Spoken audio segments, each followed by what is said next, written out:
शामिल कंदा हलूं लकी गुलाम शाह मां।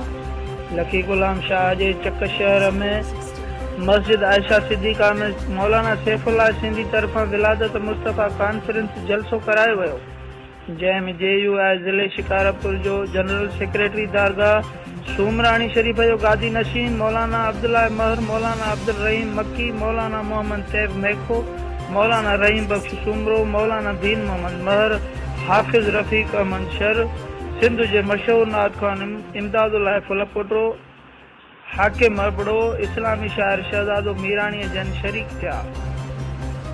उन मौक़े ते आलमन प्यारे महबूब जे शान में खिताब कंदे चयो त असां सभिनी मुसलमाननि जो आख़िरी नबी हज़रत मोहम्मद मुस्तफ़ा सल्लल्लाहु अलैहि वसल्लम आहे।